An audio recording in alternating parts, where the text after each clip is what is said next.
बिस्मिल्लाहिर्रहमानिर्रहीम। तो दो क्वेश्चन हम कर चुके थे लास्ट क्लास के अंदर।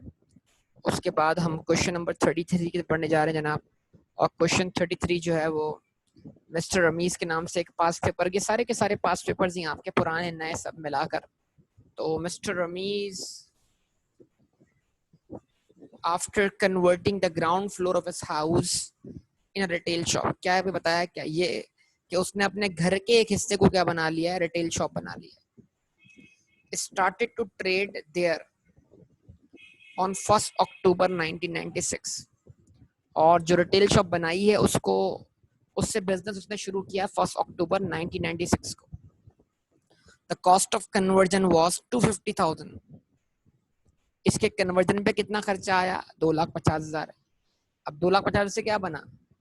2,50,000 से वो सेटअप बना होगा ना, मतलब यानी कि प्रेमिसेस के ऊपर कोई शॉप बनी होगी, कंस्ट्रक्शन हुई होगी, तो उसको आप प्रेमिसेस बोल दें या कॉस्ट ऑफ कन्वर्जन बोल दें। है ये कैपिटल नेचर का एक्सपेंडिचर, तो कॉस्ट ऑफ कन्वर्जन बोलें या प्रेमिसेस कॉस्ट बोल दें कि भाई आपने आपको जो अमेंडमेंट करनी पड़ी उस लोकेशन पर जिससे वो जगह जो है वो शॉप बनने के काबिल हुई, वो ये कॉस्ट है।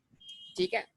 उसके बाद end of fixtures and fittings of ₹30,000। 2.5 lakh रुपए खर्च किए उसने कन्वर्जन पर। 30,000 के उसने फिक्सचर फिटिंग खरीदे। टू फाइनेंस अबव आउटले मतलब expenditure, Ramesh opened a business account at his bank to which he transferred 50,000 from his private account। तो ये बैलेंस उसने ट्रांसफर किया है। एंट्री क्या बनी? एंट्री बनी bank account debit capital account credit, yes और नो बोलिए। 50,000 ट्रांसफर किए ना बेटा, ये नहीं किए। तो एंट्री क्या बनी? Bank account debit capital account credit, yes और नो। तो सर 50,000 से तो 2.5 लाख और 30,000 की चीजें नहीं आ सकती, तो फिर कहां से आई? And arrange overdraft facility up to 300,000, यानी कि बैंक उसको 3 लाख रुपए तक ओवरड्राफ्ट करने की इजाजत देगा। इसका मतलब क्या है? अगर इस अकाउंट का बैलेंस 0 हो तब भी वो 2.5 लाख और 50,000 खर्च कर 2.5 लाख और 30,000 रुपए खर्च कर सकता है। 2,80,000 का एक्सपेंडिचर कर सकता है, यस और नो बोलिए। क्योंकि ओवरड्राफ्ट फैसिलिटी अवेलेबल है। Under a guarantee from a friend mister Qadir, और बैंक ने ओवरड्राफ्ट फैसिलिटी मिस्टर कदीर की गारंटी पे दी है। क्या मतलब? In case of default of Rameez, Qadir would be what liable, yes और no. Who deposited securities with the bank as collateral, जिसने securities रखवाई हैं बैंक को और जिसके जिसके कहने पर बैंक ने आपको ये ओवरड्राफ्ट फैसिलिटी प्रोवाइड की, इसकी guarantee. In consideration, Mr. Ramiz agreed to pay Mr. Kadir 5% of the net profits of the first year trading। तो कदीर की गारंटी देने पर रमीज कदीर को क्या करेगा? अपने बिजनेस के प्रॉफिट का 5% शेयर करेगा। तो ये क्या है? कमीशन है जो कदीर को मिलना है। और रमीज के बिजनेस के लिए क्या ये एक्सपेंस है। इसका मतलब सारे एक्सपेंसेस माइनस करने के बाद जो नेट प्रॉफिट आएगा उस नेट प्रॉफिट का 5% निकलेगा और फिर वो भी उस पर चार्ज हो जाएगा। फिर उसके बाद एक फाइनल नेट प्रॉफिट आ जाएगा आपके पास, यस और नो बोलिए। रिस्पॉन्स दीजिए बेटा, क्या ये बात आपको समझ में आती है? अच्छा जी। Apart from the bank statements, the only records mister Rameez kept were file of statements from supplies. ठीक है जी। सप्लायर्स जो हैं, ये जो इन्वेंट्री आपके पास आ रही है उसकी फाइल उनके पास मौजूद है। Paid cheques and unpaid invoices for good purchase, कितनी पेमेंट हुई है चेक के थ्रू और कितनी इनवॉइसेस क्या है? अनपेड है, यानी सप्लायर का बैलेंस। और ये बिजनेस का पहला साल है तो जाहिर सी बात है कोई ओपनिंग बैलेंस तो होगा नहीं। इस एग्जाम्पल में भी हम वो क्वेश्चन सॉल्व कर रहे हैं जहाँ बिजनेस अभी अभी क्या हुआ, शुरू हुआ। Together with a notebook in which he recorded few sales to special customers who had credit accounts and paid by checks। आमतौर पर तो इसका रिटेल स्टोर है और रिटेल स्टोर की मेजॉरिटी सेल्स क्या होती है? कैश सेल होती है। रिटेल वाला खुद कैश में बेचता है लेकिन खुद खरीदता है पीछे उधार से। तो जब भी रिटेल बिजनेस की बात है तो रिटेल बिजनेस की मेजॉरिटी सेल्स कैश सेल होंगी। हाँ, अगर कोई किराने की दुकान खोल ली है, कोई ग्रोसरी शॉप खोल ली है तो उसकी मेजोरिटी सेल्स तो कैश सेल होंगे, लेकिन कुछ कस्टमर उधार कर लेते होंगे। आपकी कॉलेज की कैंटीन मेजोरिटी सेल तो कैश सेल होती है, लेकिन कुछ उधार वाले कस्टमर्स भी होते हैं कि नहीं होते? सोचिए जरा इस बात को। ठीक है जी। Cash from cash sales were paid into the till मतलब वही cash box of which he paid certain expenses, banking the balance on daily basis। वही पुरानी दास्तान, वही पुरानी कहानी कि जो कैश कलेक्ट होता है कैश सेल से, वो टिल में जाता है, बॉक्स में जाता है, जिसमें से कुछ खर्चे पे होते हैं, और रिमेनिंग अमाउंट जो है वो हर रात को आप या हर शाम को जाते वक्त क्या करते हो, आप बैंक में डिपॉजिट कर देते हो। ठीक है जी। उसके बाद apart from keeping a small balance as a float, और थोड़ा सा कैश बचाने के बाद ताकि अगले दिन आप उसको स्टार्ट कर सको। He paid all supplier of goods by cheque. Payment to supplier सारी की सारी क्या है, चेक के थ्रू। Mister Ramiz paid all the expenses out of the house out of his private account and use part of the dwelling portion as an office. Rameez sahab अपना private account अलग maintain करते हैं, बिजनेस अकाउंट अलग मेंटेन करते हैं। घर के खर्चे वो प्राइवेट अकाउंट से पे करते हैं, तो अगर घर के खर्चे वो प्राइवेट अकाउंट से पे कर देते हैं तो फिर उसका बिजनेस से कोई ताल्लुक नहीं है। हाँ, अगर घर के खर्चे बिजनेस अकाउंट से पे हो तो फिर वो क्या कहलाएंगे, ड्राइंग कहलाएंगे। यस और नो, क्या ख्याल है, बोलिए। सही है ना? लेकिन जरा यहाँ पे क्या लिखा हुआ है, क्योंकि वो घर के एक रूम को इस्तेमाल करते हैं ऑफिस के तौर पर, तो इसका मतलब क्या हुआ, उस रूम में वो बैठ के अपने बिजनेस का हिसाब किताब करते हैं। तो जो इलेक्ट्रिसिटी इस्तेमाल होती है वो उतनी इलेक्ट्रिसिटी उनके बिजनेस के लिए इस्तेमाल हुई। अगर घर उनका रेंट पर है तो वो रूम का पोर्शन का रेंट जो है वो इस्तेमाल हुआ किसके लिए, बिजनेस के लिए। सो तो it was agreed with mister Qadir that for this purpose he should be credited with the following in respect of the year, rent and rates. क्या मतलब, rent and rates 10,000, electricity 5,000, stationery and postage 2,600। अब ये क्या लिखा हुआ है, अजीबोगरीब बात लिखी हुई है। It was agreed with mister Qadir that for this he should be credited. अब ये ही कौन है, क्या ही कदीर है या ही रमीज है? ये ही से मुराद कौन?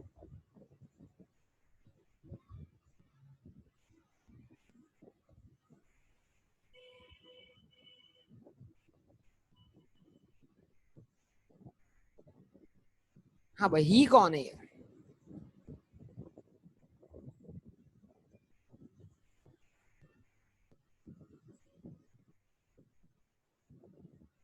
कदीर या रमीज? तो क्रेडिट करने का मतलब क्या है यहाँ पर, क्रेडिट करने का मतलब क्या है, क्रेडिट करने का मतलब क्या है? फिर अगर रमीज तो क्रेडिट करने का मतलब क्या है? ही शुड बी क्रेडिटेड मतलब,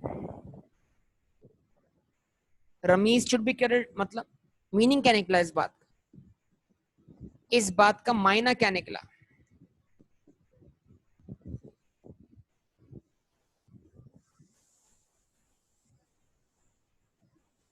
इस बात का मतलब क्या हुआ, जरा मतलब समझा दो इस बात का।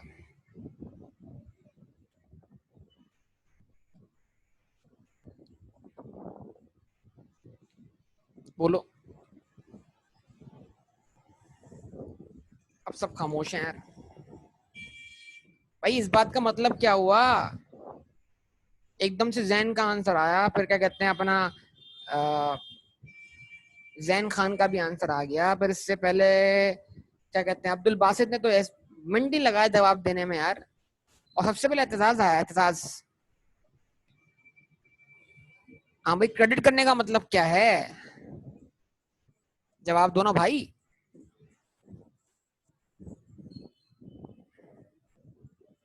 अब खामोश है सब लोग यार।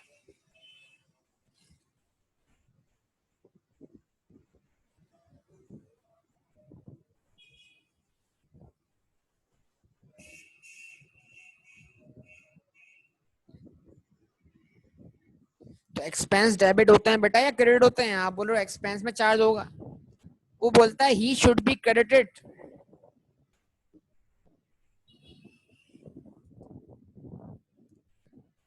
मेरा प्रॉब्लम क्या है, अब सवाल है कदीर का एग्री होना जरूरी है। देखिए समझे बात को, अल्फाजों को यहां से पढ़ें आप।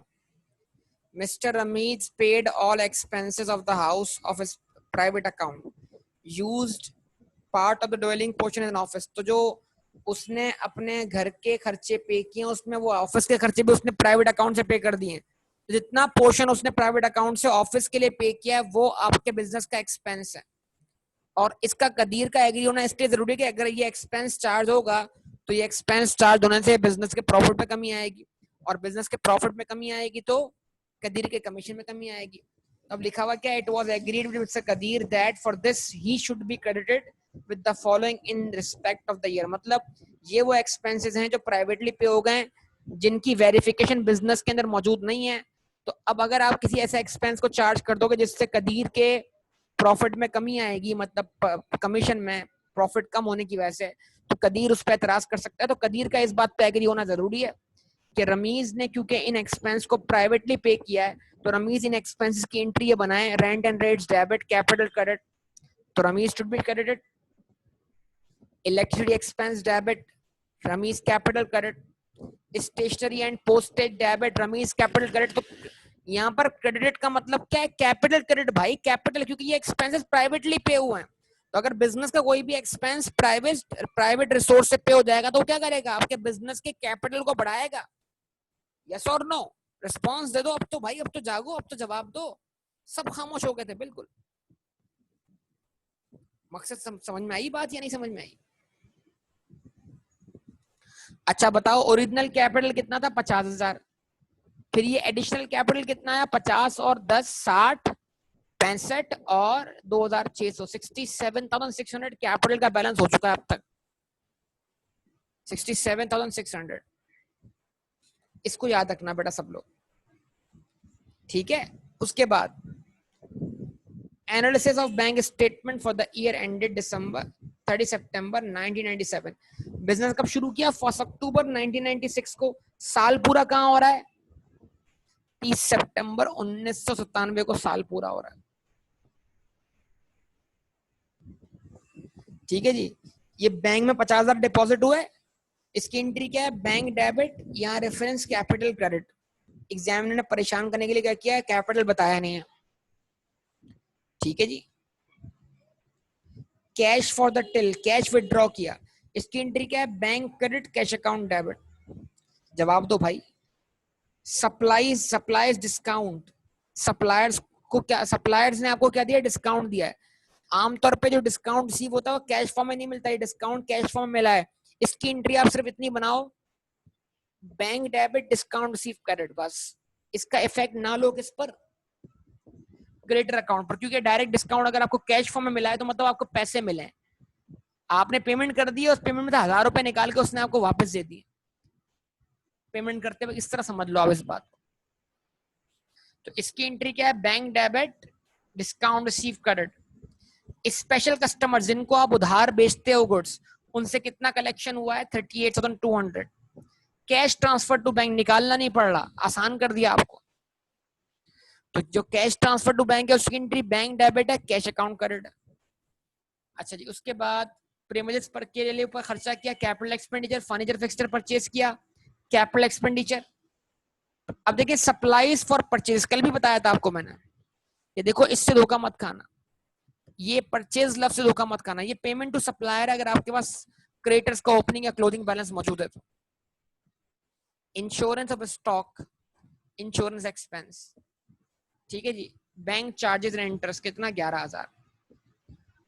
तो ये सारी रिसिट्स हैं और ये सारी पेमेंट्स हैं। ये सब कुछ निकालने के बाद आपका बैंक ओवरड्राफ्ट लायबिलिटी आ रहा है 2,03,700। इसका मतलब बैंक अकाउंट तो बनाने की जरूरत ही नहीं है, बना बनाया दे दिया एग्जामिनर ने, और बैंक अकाउंट से कोई मिसिंग वैल्यू फाइंड भी नहीं हो रही। यस और नो बोले ना, रिस्पॉन्स देना बेटा, रिस्पॉन्स से तो बात बनेगी। अच्छा जी। उसके बाद mister Ramiz estimates that during the year following were paid out of the till। अब ये कैश अकाउंट बनेगा, और कैश अकाउंट क्यों बनेगा, इसलिए कि कैश अकाउंट इंपॉर्टेंट है। कैश अकाउंट में से ये पेमेंट्स, ये ट्रांसफर कब किया गया, कुछ एक्सपेंसेस पे करने के बाद, तो ये ट्रांसफर और एक्सपेंसेस के जरिए हम कैश अकाउंट से कैश सेल फाइंड कर लेंगे।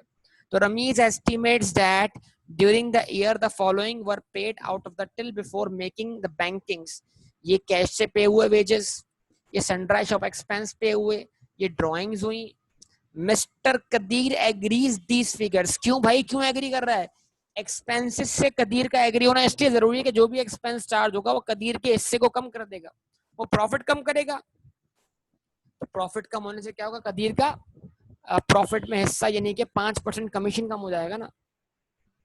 तो एक्सपेंसेस के लिए कदीर का एग्री होना क्यों जरूरी है? कदीर का स्टेक है प्रॉफिट के अंदर। तो बार बार कदीर एग्रीज दीज फिगर्स बोल रहा है, इसका मतलब ये है depreciation is charge at 2% on conversion cost. देखो अब अगर किसी को कन्वर्जन कॉस्ट का समझ ना आ रहा हो कि क्या ट्रीटमेंट करना है, तो एग्जामिनर ने यहाँ जिंदगी आसान कर दी कि कन्वर्जन कॉस्ट को डेप्रिशिएट करना है, और डेप्रिशिएट वो चीज होती है जो कैपिटलाइज हुई हो।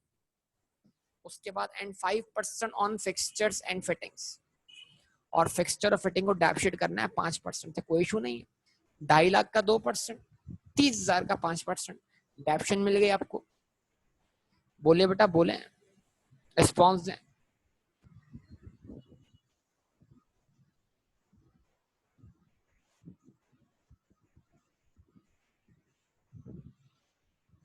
अब ये लाइन जो है ना वो आपकी बैंक रिकंसिलिएशन को जरा क्या करेगी, चैलेंज करेगी। Cheques totalling ₹3,000 from special customer paid into the bank on 30 September had not been credited by bank. अगर ये 3,000 रुपए बैंक क्लियर कर देता तो हमारा बैंक बैलेंस जो होता वो 3,000 से क्या होता, ज्यादा होता। यस और नो, रिस्पॉन्स दो। अब बड़ी इंपॉर्टेंट बात करने जा रहा हूं। ये जो स्टेटमेंट है ये हमारी बिजनेस की बनाई हुई है, बैंक का रिकॉर्ड है। अगर ये बैंक का रिकॉर्ड हो तो ये balance as per bank statement है, और balance as per bank statement को balance as per amended cash book लाने के लिए क्या करते हैं आप, इस बैलेंस में अनक्लियर चेक क्या करते हैं, ऐड करते हैं, और इस बैलेंस में से अनप्रेजेंटेड चेक क्या करते हैं, लेस करते हैं। अगर आपको याद हो सारी बातें तो बचपन।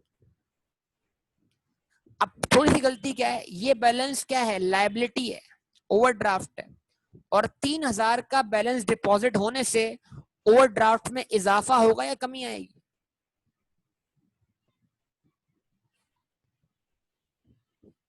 इसका मतलब अगर बैंक इस 3,000 को रिकॉर्ड कर लेता तो हमारा ओवरड्राफ्ट बैलेंस फिर कितना होता?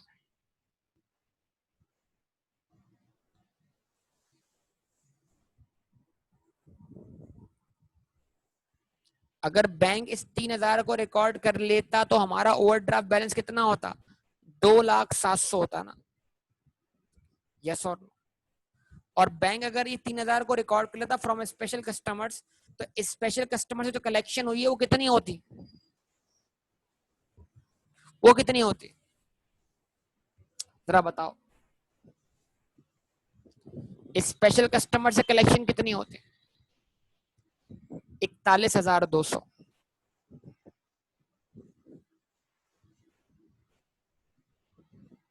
इसका मतलब अगर मैं यहाँ पर कलेक्शन फ्रॉम कस्टमर 41,200 लिखूं तो ये बैलेंस ऑटोमेटिक 2,07,000 बन जाएगा, नहीं बन जाएगा? जवाब दें, सोचे जरा।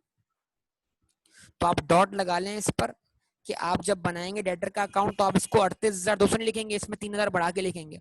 और अगर आप 3,000 की रिसिप्ट शामिल करते हैं तो फिर आपका बैलेंस ये नहीं है बल्कि बैलेंस 2,03,000 है।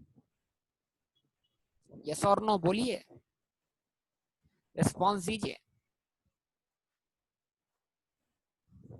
उसके बाद the amount paid for insurance include premium of ₹2,000 for the year ending 30 September 1998। 2,000 रुपए अगले अकाउंटिंग पीरियड से बिलोंग करते हैं तो उसको एक्सपेंस बनने मत देना।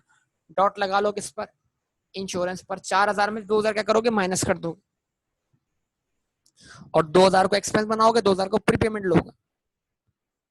बोलो, रिस्पॉन्स दो बेटा, रिस्पॉन्स दो।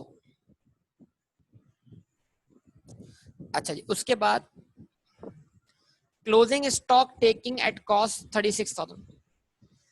क्लोजिंग स्टॉक का बैलेंस क्या, 36,000 है। The balance in the till was 1,500। ठीक है, टिल में बैलेंस कितना है? 1500 रुपए।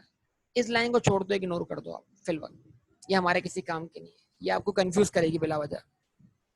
ठीक है जी।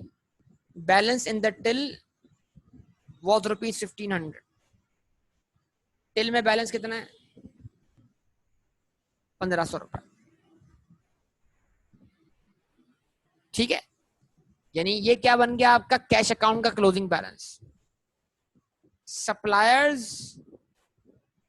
unpaid invoices amounted to ₹40,300 and amount payable ₹1,000 for wages and ₹600 for shop expenses. Creditor का क्लोजिंग बैलेंस ये है, अक्रूड एक्सपेंसेस इतने हैं वेजेस के और शॉप एक्सपेंस के 600। डॉट लगा लें। रिस्पॉन्स मेरा आपसे सवाल है, पहला सवाल,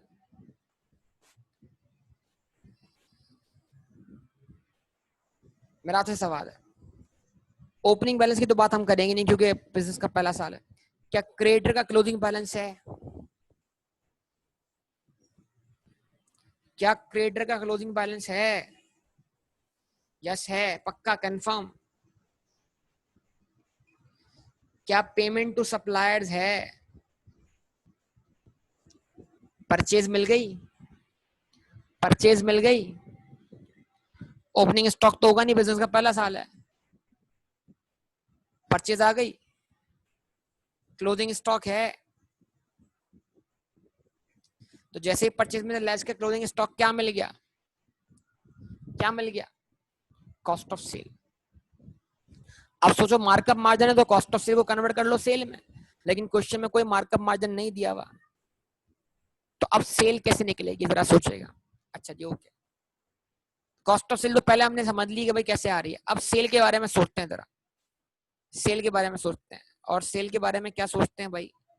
ये आ गया, special customer odd 17,200।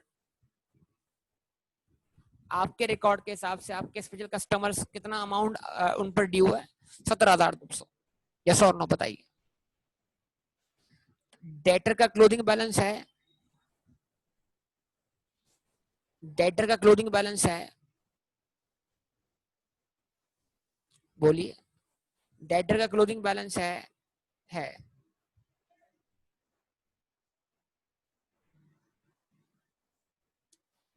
Receipt from debtors हैं,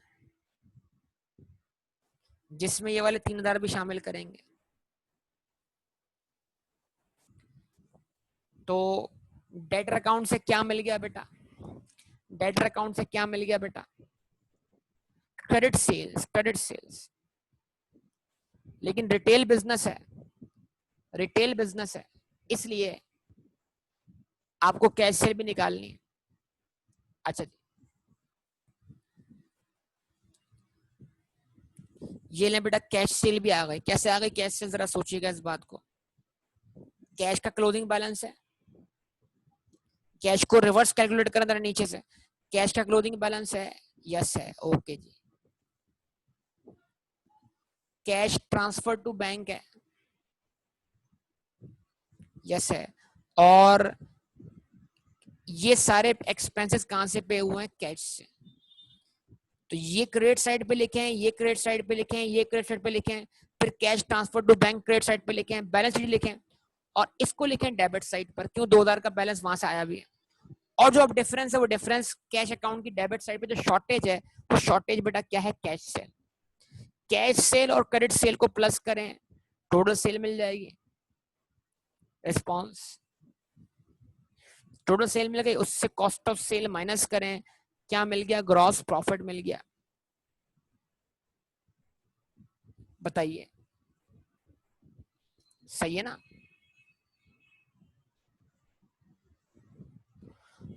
और ग्रॉस प्रॉफिट निकालने के बाद क्या लेस किया आपने बेटा? एक्सपेंसेस। एक्सपेंसेस आपके सामने हैं। इंश्योरेंस इधर आ गया, बैंक चार्ज इंटरेस्ट ये आ गया, वेजेस ये रहे, सनड्राई शॉप एक्सपेंस ये रहे, इनके अक्रूवल्स कंसीडर कीजिएगा।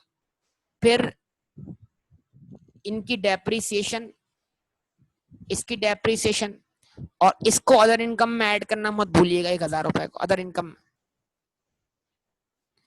ये सब कुछ करने के बाद क्या होगा, बोलिए, ये सब कुछ करने के बाद क्या होगा, एक नेट प्रॉफिट आएगा बिफोर कमीशन, उसका आप निकालेंगे 5%, उसको आप लेस कर देंगे तो नेट प्रॉफिट आएगा आफ्टर कमीशन। उसके बाद बन जाएगी स्टेटमेंट ऑफ फाइनेंशियल पोजीशन। क्या ख्याल है बेटा, रास्ता मिल गया क्वेश्चन सॉल्व करने का? बताइए।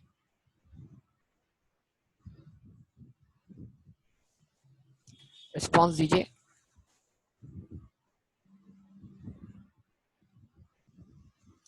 करें स्टार्ट क्वेश्चन, स्टार्ट करें क्वेश्चन। कौन करेगा स्टार्ट क्वेश्चन?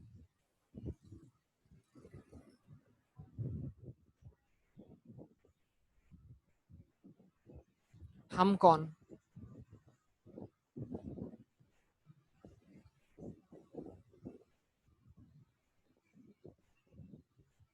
बताइए। हम स्टूडेंट्स। इंडिविजुअल बेटा, घर बैठ के तो इंडिविजुअली करोगे ना, सही बात है।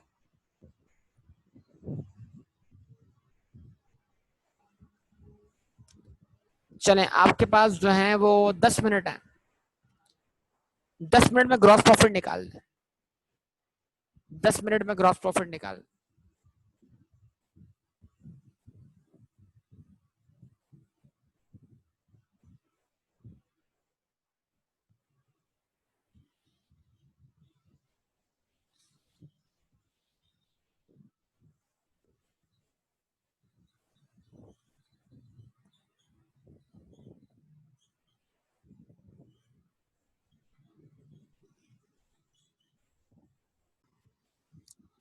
Okay, now the page number 1 for a statement of comprehensive income, page number 2 for a statement of financial position, page number 3 for workings।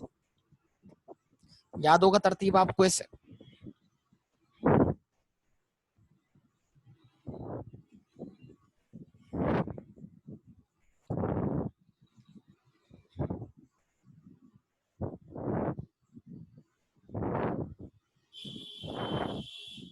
Ramiz,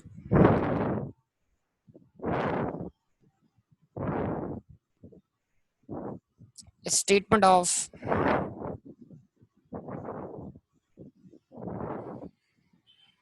comprehensive income,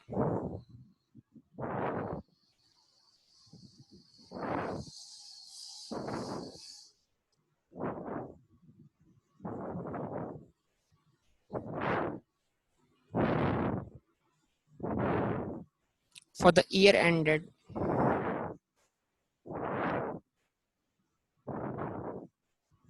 30 September 1997। सबसे पहले क्या वर्कआउट करनी है बेटा आप लोगों ने? सेल्स, और सेल्स के लिए आपने की वर्किंग नंबर 1। यस और नो? रिस्पॉन्स प्लीज, रिस्पॉन्स, जवाब दे बेटा। और वर्किंग नंबर 1 अगर आप शुरू करते हैं तो आपने लिखा यहाँ पर वर्किंग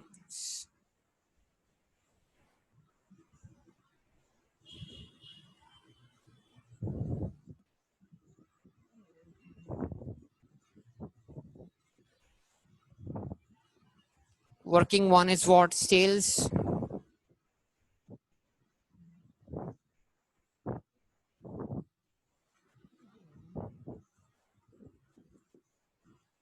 ठीक है जी। और सबसे पहले यहाँ पर आ जाएगी आपके पास क्या? कैश सेल्स, जिसकी वर्किंग आप कर लेंगे 1.1, और फिर आपके पास क्या रहेगी? क्रेडिट सेल्स,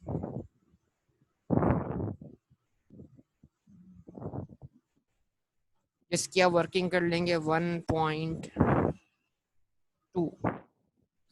इस तरह ये सम कहलाएगा आपके लिए क्या? Total sales. उम्मीद है आप टोटल सेल्स वर्कआउट कर लेंगे, आपने की भी होगी ऑब्वियसली। सबसे पहले हम क्या बनाते हैं, कैश अकाउंट बनाते हैं, जिसको हम वर्किंग नंबर 1.1 से डिनोट करते हैं। कैश अकाउंट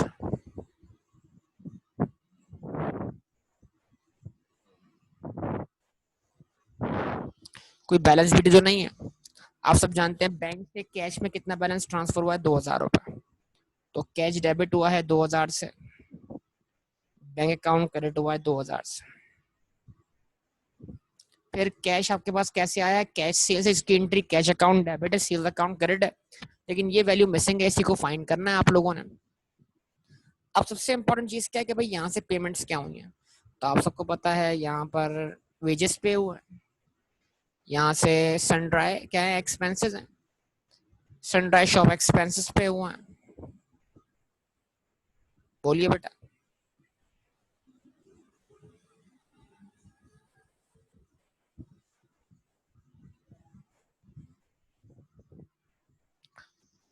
यहाँ से ड्राइंग्स हुई हैं, और ये सब कुछ करने के बाद जो बचा वो कैश ट्रांसफर टू बैंक है, और उसमें से जो बच गया वो इसका बैलेंस सीडी है ट्रांसफर करने के बाद। यस और नो बताइए, रिस्पॉन्स दीजिए। देखो बार बार एक जैसी चीजें प्रैक्टिस कर रहे हो आप, कोई नई चीज नहीं कर रहे हो। हाँ जी। तो वेजेस कितने पे किए, 40,000। शॉप एक्सपेंस कितने थे, 50,000। ठीक है, सॉरी 5,000। और ड्राइंग कितनी है, 60,000। ओके जी। यहाँ लिखा आपने 40, यहाँ लिखा आपने 5,000, यहाँ लिखा आपने 60,000, और उसके बाद आपने कितना बैलेंस ट्रांसफर किया है बैंकिंग, जिससे बैंक अकाउंट डेबिट हुआ है और कैश अकाउंट क्रेडिट हुआ है, वो है 376,900। तो 376,900 जो है वो आपका ट्रांसफर टू बैंक है, और ये सब कुछ करने के बाद आपके पास 1500 का कैश का बैलेंस सीडी बच रहा है। अब आप डिफरेंस वर्कआउट कर लीजिए बेटा, वो डिफरेंस क्या है।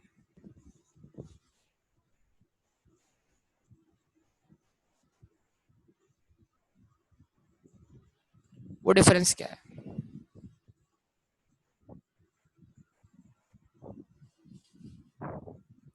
481,400।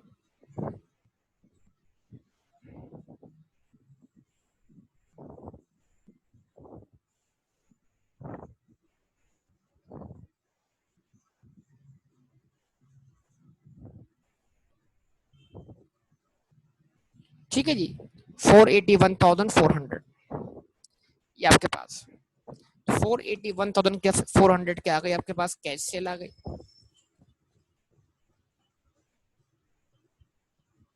और अब आपने क्रेडिट सेल वर्कआउट कर लेनी है, कौन से अकाउंट से, डेटर के अकाउंट से।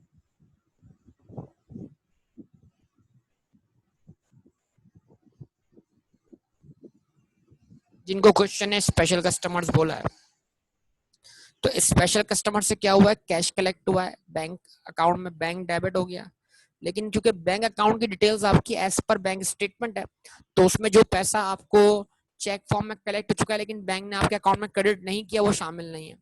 तो आप इस बैलेंस को 3,000 से बढ़ा के लें, ये 3,000 रुपए। तो अगर आप इसको 3,000 से बढ़ा के लेंगे तो ऑब्वियसली आपका ओवरड्राफ्ट जो है वो 3,000 से कम हो जाएगा, यानी 41,200।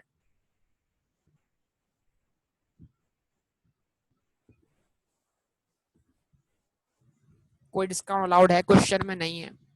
क्या करते हैं, बस सिंपल पुट कर दें बैलेंस सीडी। बोलिए क्या है बैलेंस सीडी।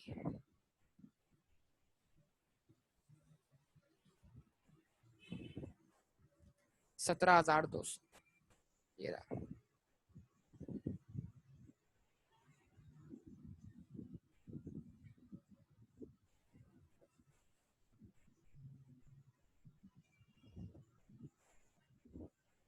तो अब आपको क्या मिल जाएगा बेटा, क्रेडिट सेल मिल जाएगी।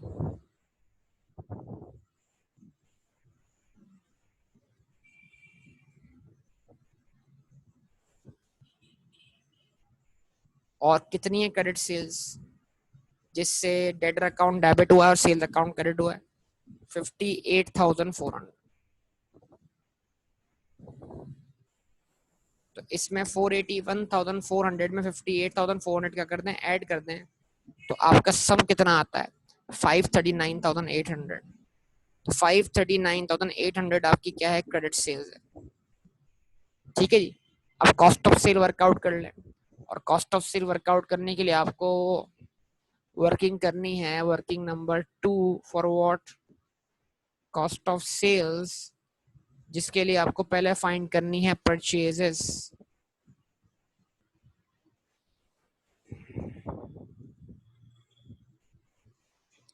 ठीक है, कॉस्ट ऑफ सेल की कोई वर्किंग इतनी लंबी नहीं है बेटा, तो अब आप कर सकते हैं, क्या कर सकते हैं आप, अगर बनाना चाहें तो पहले इन्वेंट्री का अकाउंट बना लें आप, या आपने टी अकाउंट ओपन किया, इसको नाम दिया किस चीज का, इन्वेंट्री का।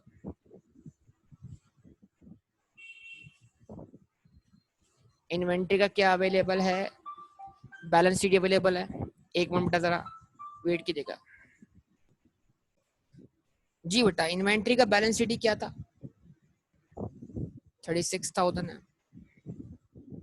अब इन्वेंट्री जितने से बड़ी है, क्रेडिटर अकाउंट में लायबिलिटी क्रिएट होने की वजह से inventory account debit, creditor account credit, वो हमें मालूम नहीं है। या तो इन्वेंट्री की परचेजेस मिल जाए तो कॉस्ट ऑफ सेल मिल जाएगी, ठीक है, या कॉस्ट ऑफ सेल मिल जाए मार्कअप या मार्जिन लगा के सेल्स के ऊपर, तो इन्वेंट्री की मतलब दो में से कोई एक रास्ता आप चूज कर लेंगे, आपको क्वेश्चन किस रास्ते की तरफ चलाना चाहता है। तो मैं आपको पूरी ब्रेनस्टॉर्मिंग शुरू में सिखा चुका हूँ, वो छोटे छोटे सिनेरियोज हमने जो सॉल्व किए ना, उसके जरिए हम अपने क्वेश्चन को कंक्लूड कर सकते हैं हम कौन से रास्ते पर चल के क्वेश्चन सॉल्व करने जा रहे हैं। तो हमें क्लियरली यहाँ पर सबसे पहले परचेजेस जो है, जो इन्वेंट्री जिस अमाउंट से बढ़ रही है, वो हमें क्रेडिटर अकाउंट से फाइंड होती हुई दिखाई दे रही है क्लियरली। यस और नो बोलिए आप सब लोग। तो हमने बना लिया क्रेडिटर का अकाउंट,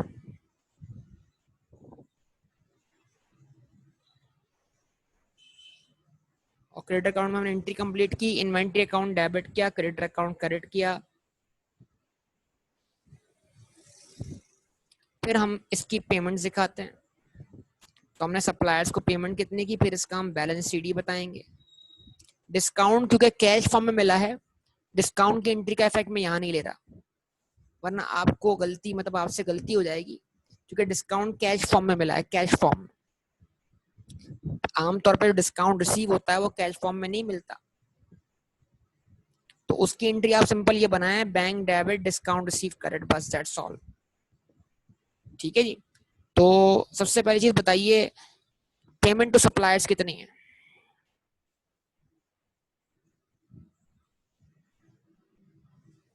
बोलिए। 372,800।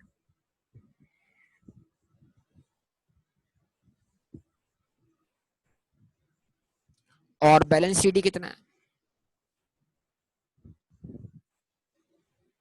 सप्लायर्स का क्लोजिंग बैलेंस कितना है।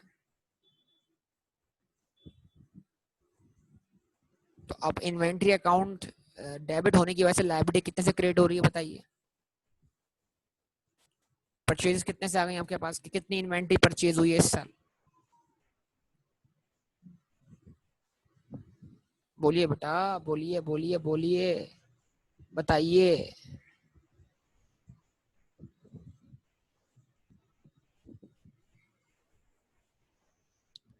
413,100। तो इन्वेंट्री अकाउंट डेबिट 413,100 से, और क्रेडिटर अकाउंट क्रेडिट। और अगर इन्वेंट 4,13,100 में से 36,000 की इन्वेंट्री अब तक बिकी नहीं है, तो बाकी क्या है आपकी कॉस्ट ऑफ सेल्स। यस और नो, जल्दी बताइए बेटा, कितनी कॉस्ट ऑफ सेल आ रही है आपके पास, 377,100। चलें, तो अब सेल और कॉस्ट ऑफ सेल कहाँ लिखवा दें मुझे आप, वहां पर 5, सेल्स की वैल्यू क्या है 539,800,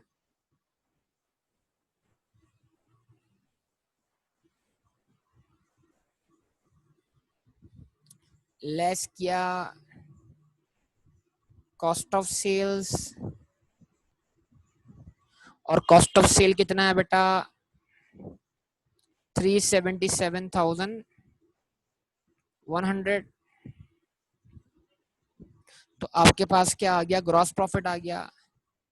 जल्दी बताओ ग्रॉस प्रॉफिट कितना है।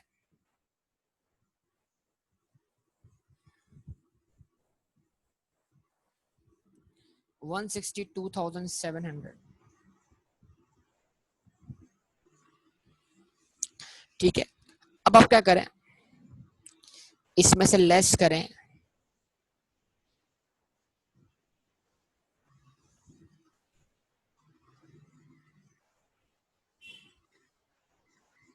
एक्सपेंसेस। हाँ जी, अदर इनकम रहेगा ये हमारे पास, बिल्कुल सही कहा आपने। डिस्काउंट सी ऐड कर दें इसमें।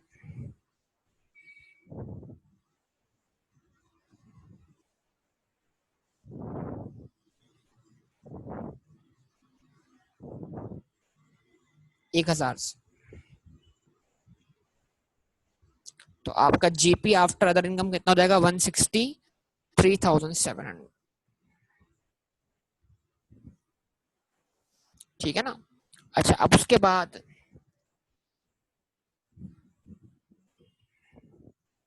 लेस करें क्या एक्सपेंसेस। चले शाबाश, जल्दी जल्दी एक्सपेंस का नाम बताएं मुझे। आपको बैंक अकाउंट में तो एक ही एक्सपेंस दिख रहा है, उसका नाम है इंश्योरेंस और बैंक चार्जेस। इंश्योरेंस की रकम वहां पे कितनी है 4,000, जिसमें से 2,000 क्या है प्रीपेड है, तो 2,000 गया प्रॉफिट एंड लॉस अकाउंट में। यस और नो रिस्पॉन्स दीजिएगा प्लीज। उसके बाद इंटरेस्ट एंड बैंक चार्जेस 11,000।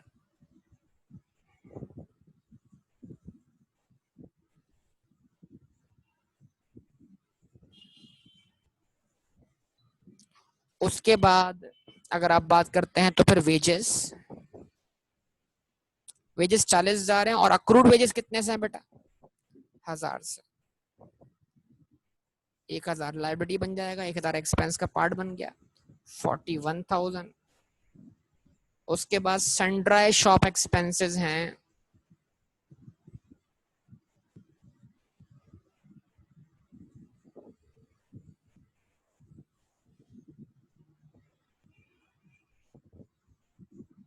कितने हैं 5,000, और उसका अक्रूवल का इफेक्ट कितना है 600, तो इम्पैक्ट आएगा 5,600 का। यस और नो। अब बताइए कोई और एक्सपेंस बाकी है डेप्रीसिएशन के अलावा। बताइए कोई नॉन कैश एक्सपेंस बाकी है इसके अलावा, डेप्शन के अलावा, बताइए। रिस्पॉन्स दीजिए बेटा। यस बेटा, क्या कमीशन है ना, कमीशन नहीं। 10,000 क्या है रेंट एंड रेट्स। अच्छा, ये कहाँ लिखा हुआ था हमारे पास, इलेक्ट्रिसिटी, बिल्कुल बेहतरीन। अब ये कौन से एक्सपेंसेस हैं, ये वो एक्सपेंसेस हैं जो प्राइवेटली पे हुए, इनको भी तो कंसीडर करना है कि नहीं करना। इनकी एंट्री क्या है, rent and rates debit capital account credit, बिल्कुल। तो ये वो एक्सपेंसेस हैं, इनको मत भूल जाइएगा।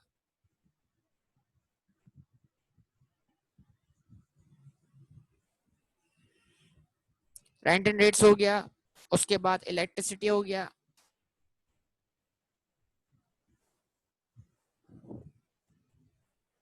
उसके बाद स्टेशनरी हो गया,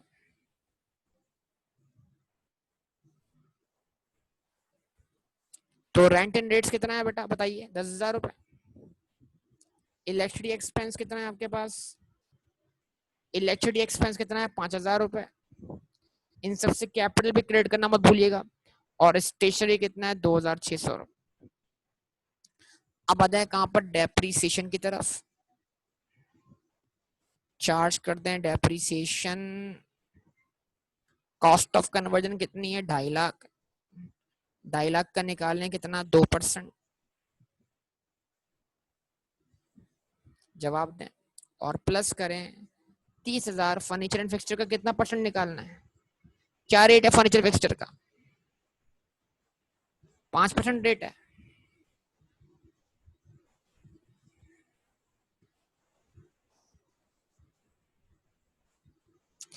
तो 1500 ये आंसर आएगा और 5000 वो आंसर आएगा। टोटल एक्सपेंस कितना जाएगा? 6500।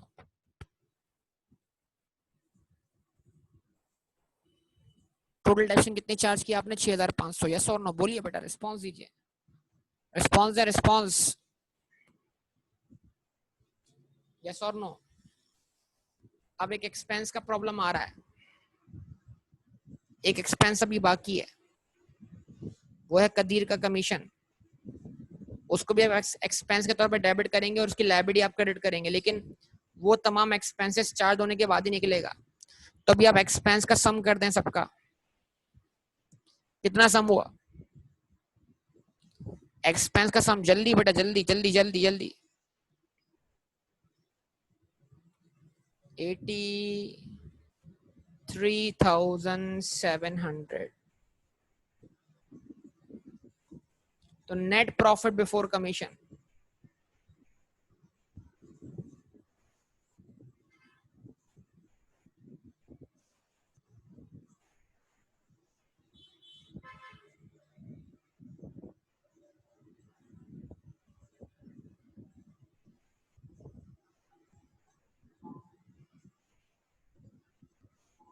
नेट प्रॉफिट बिफोर कमीशन कितना बेटा?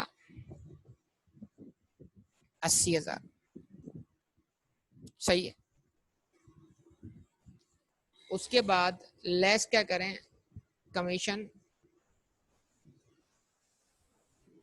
एक्सपेंस कितना? 80,000 का 5%, 4,000। तो आपको नेट प्रॉफिट मिल जाएगा आफ्टर कमीशन। और 4,000 से एक्सपेंस डेबिट होगा और उसको पे करने की लायबिलिटी होगी, क्रेडिट होगी। तो ये कदीर का कमीशन भी अक्रूड एक्सपेंस बन जाएगा। यस और नो बताइए।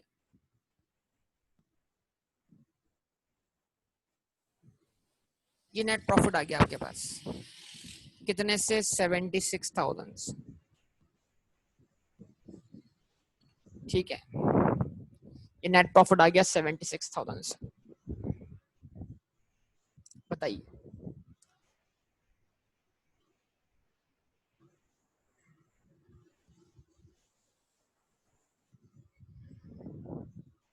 रिस्पॉन्स दीजिए बेटा।